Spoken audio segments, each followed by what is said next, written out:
হরে কৃষ্ণ, রাধা রাধা। হে কৃষ্ণ করুণা সিন্ধু দীনবন্ধু জগৎপতে গোপীশ গোপীকান্ত রাধাকান্ত নমস্তুতে। নমস্কার বন্ধুরা, সবাই কেমন আছেন? আশা করি সবাই ভালো আছেন। আজকে আমি শ্রীমদ্ ভগবদ্গীতার চতুর্থ অধ্যায় জ্ঞানযোগের 31, 32, 33 এবং 34 চারটি শ্লোক আপনাদের পড়ে শোনাচ্ছি। আপনারা কেউ তার আগে স্কিপ করবেন না, পুরোটাই শুনুন। আমার এই গীতা কথা চ্যানেলটি অতি অবশ্যই যেন লাইক, শেয়ার এবং সাবস্ক্রাইব করতে ভুলবেন না। সাবস্ক্রাইব করলে কী হবে, আমি যে প্রতিদিন আপনাদের গীতা কথা চ্যানেলটিতে শ্লোকগুলো পড়ে শোনাচ্ছি, এই শ্লোকগুলি আপনারা শুনতে পাবেন। এর আগে আমি গতকাল পর্যন্ত 29 এবং 30 নম্বর শ্লোক আপনাদের পড়ে শুনিয়েছি। অতি অবশ্যই চ্যানেল সাবস্ক্রাইব করবেন, সাবস্ক্রাইব করতে ভুলবেন না। তার আগে বলুন রাধা রাধা, জয় শ্রীকৃষ্ণ। 31 নম্বর শ্লোক, শ্রী শিল প্রভুপাদের গীতার গান।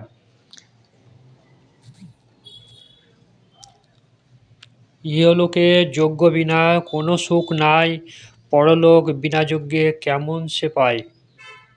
অনুবাদ: হে কুরুশ্রেষ্ঠ, যজ্ঞ অনুষ্ঠান না করে কেউই এই জগতে সুখে থাকতে পারে না, সুতরাং পরলোক প্রাপ্তির পরে তাদের কি হবে?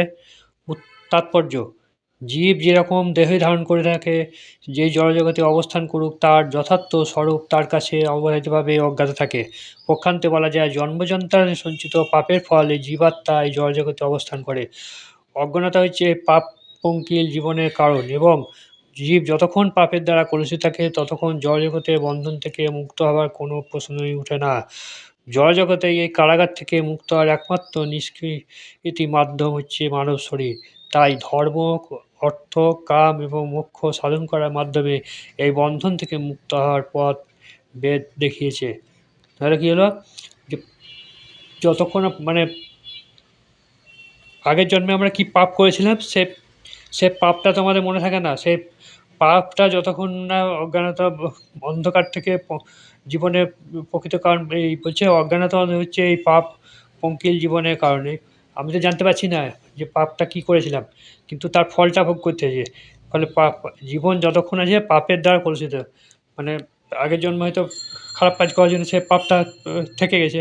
সে পাপটা জড়জগতের বন্ধন থেকে মুক্ত হবার একমাত্র যতক্ষণ না প্রাণ আছে ততক্ষণ মুক্ত হবার একমাত্র নিষ্কৃত মাধ্যম হচ্ছে আমাদের শরীর। তাই এই পাপ থেকে মুক্তি হতে গেলে কী করতে হবে? ধর্ম, অর্থ, কাম এবং মোক্ষ সাধন করার মাধ্যমে এই বন্ধন থেকে, পাপের বন্ধন থেকে মুক্ত হওয়ার পথ আছে একমাত্র। ধর্মের পথে অগ্রসর হয়ে বিভিন্ন যাগযজ্ঞের অনুষ্ঠান করলে স্বাভাবিক আমাদের অর্থনৈতিক সমস্যার সমাধান হয়। যজ্ঞ অনুষ্ঠান করার মাধ্যমে খাদ্য, শস্য, দুধ ইত্যাদি অপর্যাপ্ত মাত্রায় অর্জন করা যায়। তখন অত্যধিক হারে জনসংখ্যা বৃদ্ধি পেলেও খাদ্যদেবের কোনো অঘটন হয় না। দেহের এই সমস্ত স্থূল প্রয়োজনগুলি মিটে গেলে তখন স্বভাবত ইন্দ্রিয় তৃপ্তির প্রশ্ন আছে। বেদে তাই ধর্মের মাধ্যমে বিবাহ ও ইন্দ্রিয় তৃপ্তির বর্ণনা করা হয়েছে। এইভাবে ধীরে ধীরে জড়বন্ধন থেকে মুক্ত হওয়ার পক্ষে অগ্রসর হওয়া যায়। তাহলে কী হলো, এই পাপগুলো মুক্ত হওয়ার জন্য যজ্ঞ করতে বলছে। যজ্ঞ অনুষ্ঠান করলে কী হবে, যে বিভিন্ন খাদ্য, শস্য, দুধ ইত্যাদির অভাব হবে না। এগুলো অতিরিক্ত পরিমাণে অর্জন করা হয়। জনসংখ্যা বৃদ্ধি পেলেও খাদ্যদ্রব্যের কোনো অনটন হয় না এসব যজ্ঞ করার ফলে। দেহের স্থূল প্রয়োজনগুলি মিটে গেলে সবার ইন্দ্রিয় তৃপ্তির প্রশ্ন আছে। তাই ধর্মের মধ্যে ইন্দ্রিয় তৃপ্তির একমাত্র করার জন্য কি বলছে যে বিবাহ বন্ধন অনুষ্ঠান করতে হবে। বিবাহ ও ইন্দ্রিয় তৃপ্তি বর্ণনা পন্থা করা হয়েছে। ইন্দ্রিয়কে দমন করার জন্য বলছে বিবাহ করতে বলছে। এভাবে ধীরে ধীরে জড়বন্ধন থেকে মুক্ত হওয়ার পথে অগ্রসর হয়। এভাবে ধীরে ধীরে কী হচ্ছে, জড়বন্ধন থেকে মুক্ত হতে পারা যায়। মুক্ত জীবনের সর্বোচ্চ স্তর হচ্ছে ভগবানের সঙ্গ লাভ করা। আমরা দেখতে পাই যে যজ্ঞ অনুষ্ঠান করার মধ্যে জীবনে পূর্ণতা আসে, কিন্তু বৈদিক শাস্ত্র অনুসারে যদি কেউ এই সমস্ত যজ্ঞের অনুষ্ঠান না করে তাহলে তার জীবনে সুখ স্বাচ্ছন্দ্য আশা করতে পারে না। বিভিন্ন স্বর্গীয় লোকে প্রাকৃত সুখ ভোগ করার অপর্যাপ্ত সুযোগ সুবিধা রয়েছে। সুতরাং যজ্ঞ অনুষ্ঠান করার ফলে সব দিক থেকে সুখ ভোগ করা যায়। তাহলে কী বলছে, যে এই সর্বোচ্চ স্তরে ভগবানের সঙ্গ লাভ করতে গেলে যজ্ঞ অনুষ্ঠান করতে হবে। যজ্ঞ অনুষ্ঠান করলে কী হবে, বিভিন্ন সুখ স্বাচ্ছন্দ্য অনুভব করতে পারে, ভগবানের সান্নিধ্য লাভ করা যায়। ফলে স্বর্গীয় সুখ, প্রাকৃত সুখ ভোগ করার পরে অপর্যাপ্ত সুখ, স্বর্গীয় লোকে যে সুখ ভোগ করা, সেটা একটা সুযোগ আছে। যোগ্য অনুষ্ঠান করতে। সুতরাং যোগ্য অনুষ্ঠান করার সব দিক থেকে অসীম সুখ ভোগ করা যায়। যোগ্য অনুষ্ঠান করলে কী হবে? অসীম সুখ ভোগ করা যায়। কিন্তু সর্বোচ্চ সুখ কেবল তখনই অনুভব করা যায় যখন কৃষ্ণ ভাবনায় ভাবিত হয়ে ভগবানের চিন্ময় ধামে ভগবানের সাহচর্য লাভ করে ভগবানের সেবা করা যায়। এই লাইনটা খুব গুরুত্বপূর্ণ। যোগ্য অনুষ্ঠান করার মধ্যে যা হচ্ছে কিন্তু কৃষ্ণ ভাবনায় ভাবিত হয়ে যখন ভগবানের চিন্ময় ধামে ভগবানের সাহচর্য লাভ করা যায় এবং ভগবানের সেবা করা হয়, সেটাই হচ্ছে সমস্ত মানে যজ্ঞের থেকে আরও বড়, তাই বলতে চাইছে। তাই কৃষ্ণ ভক্তি সাধন করাটা হচ্ছে শ্রেষ্ঠ যজ্ঞ। কৃষ্ণ ভক্তি সাধন করাটা হচ্ছে শ্রেষ্ঠ যজ্ঞ। এইসব সমস্যার সমাধান করা হচ্ছে শ্রেষ্ঠ উপায়। এরকম সমস্যার সমাধান একমাত্র যজ্ঞতে করা যায়। যজ্ঞ বাদে শ্রীকৃষ্ণের সেবা করলে পরে সমস্ত সুখ ভোগ করা যায়, এটা বলতে চাইছে। এটা হচ্ছে শ্রেষ্ঠ যজ্ঞ, শ্রীকৃষ্ণ ভক্তি, কৃষ্ণ ভক্তি। এবার বলুন রাধা রাধা, জয় শ্রীকৃষ্ণ। 32 নম্বর শ্লোক, শ্রী শিল প্রভুপাদের গীতাগান। হে পুরুষোত্তম, অত যজ্ঞই যে ধর্ম, আর সব যাহা কিছু সকল বিকর্ম। বেদাতি শাস্ত্রেতে তথা বহু যজ্ঞ হয়, কত শাখা প্রশাখাদি কে করে নির্ণয়। সেসব যজ্ঞাদি জ্ঞান সব কর্মজ্ঞান মুক্তিপথ সেই জ্ঞান যজ্ঞ সে সর্বান। অনুবাদ, এই সমস্ত যজ্ঞই বৈদিক শাস্ত্রে অনুমোদিত হয়েছে। এই সমস্ত যজ্ঞ বিভিন্ন প্রকার কর্মজাত, তা যথাযথভাবে জানার মাধ্যমে তুমি মুক্তি লাভ করবে। তাৎপর্য, বিভিন্ন কর্মীর মনোবৃত্তি অনুসারে বেদে নানা রকম যজ্ঞ অনুষ্ঠান করার নির্দেশ দেওয়া হয়েছে। অধিকাংশ মানুষ তার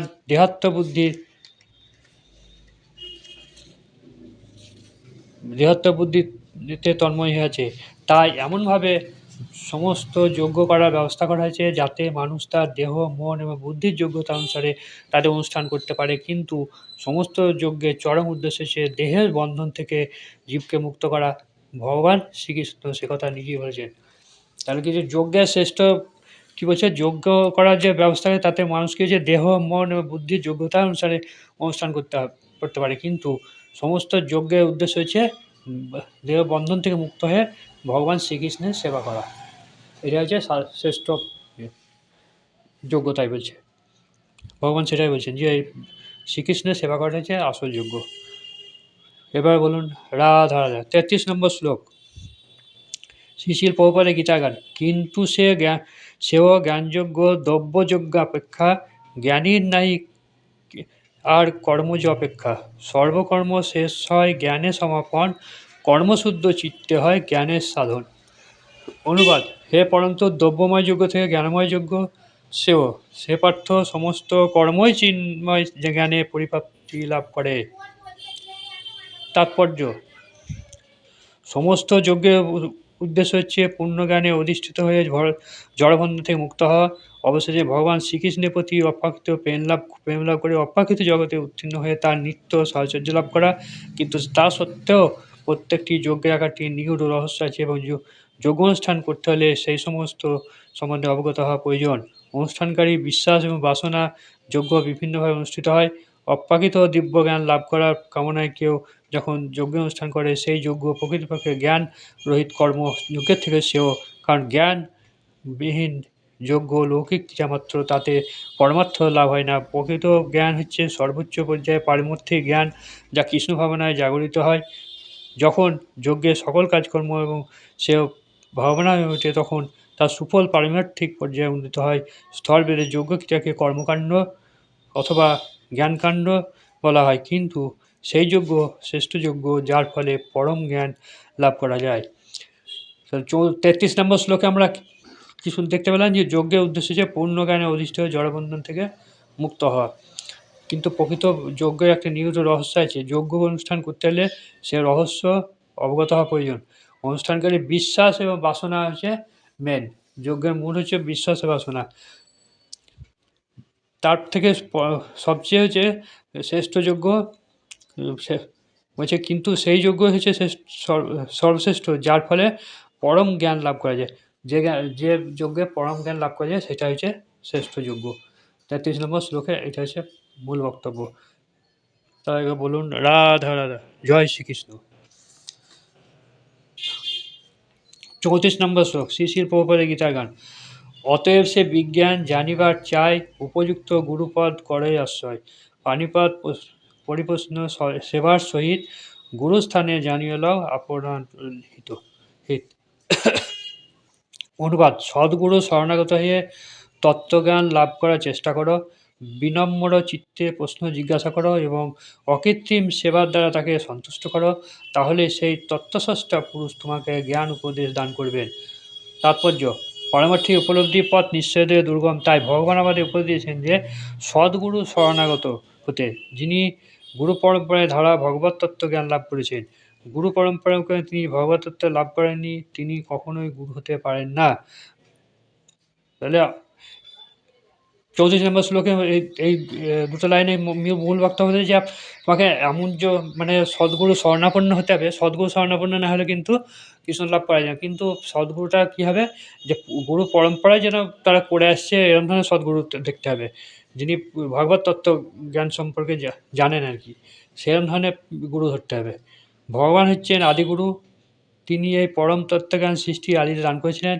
তার পরশিষ্য ধারায় পরম্পরায় এই জ্ঞান প্রবাহিত হয়ে আসছে, তাই এই পরম্পরায় ধারায় যিনি জ্ঞান আহরণ করেছেন, তিনি এই জ্ঞানের প্রকৃত তত্ত্ব উপলব্ধি করতে পেরেছেন এবং তিনি এই জ্ঞানকে যথারূপে দান করতে পারেন। মন গড়া একটা পদ্ধতি উদ্ভাবন করে আমরা কখনোই ভগবানকে উপলব্ধি করতে পারি না। তাহলে কী হলো, যে সদ্গুরুটা এমন হবে যে পূর্বপুরুষ ধরে তারা করে আসছেন, কারণ তার পূর্বপুরুষকে ভগবান যে জ্ঞানটা দান করেছেন সেই জ্ঞানটাই সে পরম্পরাভাবে তার শিষ্যকে দান করবেন। সেই হচ্ছে প্রকৃত সদ্গুরু। সেই ধরনের সদ্গুরুকে কথা বলছি, যিনি ভগবানকে সম্বন্ধে জানেন।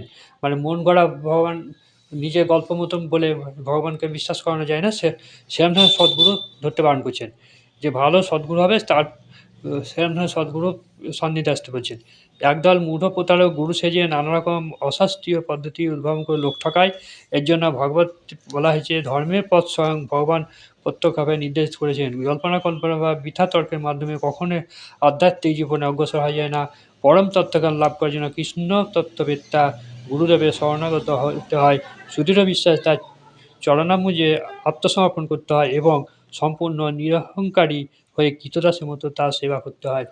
তাহলে কী হলো, গুরুকে এমন গুরু হতে হবে যে ধর্মের পথ স্বয়ং ভগবান তাকে নির্দেশ যেটা দিয়েছেন সেই নির্দেশটাই সে পরপর পালন করে আসবে এবং সে তার শিষ্যকে সেই পথটা দেখাবে। সেই তত্ত্ব জ্ঞান লাভ করার জন্য কৃষ্ণ তত্ত্ববেত্তা গুরুদেবের শরণাগত হতে হয়। সুদৃঢ় বিশ্বাসে তার চরণামৃতে আত্মসমর্পণ করতে হয়। তাহলে কী হলো, সে সদ্গুরুর কাছে আত্মসমর্পণ করতে হবে এবং তার কাছে সমস্ত কিছু সেবা করতে হবে। তাহলে কৃতদাসের মতো সেবা করতে হবে, তবেই তার কাছ থেকে জ্ঞান আহরণ করতে পারবে সে সদ্গুরু। সদ্গুরুর সন্তুষ্টি বিধান করার মধ্যে আধ্যাত্মিক জীবনে উন্নতি লাভ করে। এই ধরনের সদ্গুরু খুঁজতে হবে। ভালো সদ্গুরু কী হলে তার মাধ্যমে সন্তুষ্টি বিধান করলে কী হবে, যে আধ্যাত্মিক জীবনে উন্নতি লাভ করা যায়। আত্মোৎসর্গ এবং সেবা না করে কেবল প্রশ্ন করে যখন তত্ত্বজ্ঞান লাভ করা যায় না। গুরুদেবের পরীক্ষা করে দেখেন শিষ্যের মধ্যে তত্ত্বজ্ঞান লাভ করার বাসনা কতটা প্রবল হয়েছে এবং এই পরীক্ষায় উত্তীর্ণ হতে পারলে গুরুদেব তার শিষ্যকে পরম তত্ত্বজ্ঞান লাভ করার আশীর্বাদ করেন। তাহলে কি গুরুও থেকে সে বুঝতে পারে যে তার শিষ্য তাকে কেমনভাবে ভালোবাসছে। সেই ভালোবাসা যখনই সে পাবে যে হ্যাঁ আমার শিষ্য প্রকৃতপক্ষে পরম কৃষ্ণ তত্ত্ব সম্বন্ধে জ্ঞান আহরণ করেছে, তখন তাকে কী হয়, তাকে আশীর্বাদ লাভ দান করবে। ফলে সে কী আরও উন্নত ধরনের পর্যায়ে চলে যাবে। এখানে অন্ধের মতো অনুকরণ এবং মূঢ়ের মতো নিরর্থক প্রশ্ন করার নিন্দা করা হয়েছে।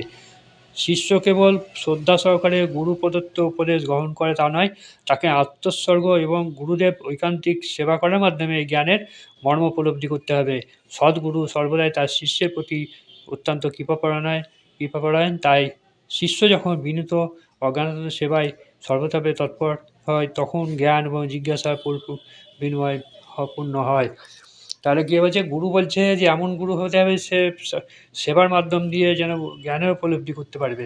সদ্গুরু সর্বদাই শিষ্যের প্রতি অত্যন্ত সদ্গুরু সবসময় চাইবে শিষ্যের তার প্রতি তার দয়াভাব থাকবে।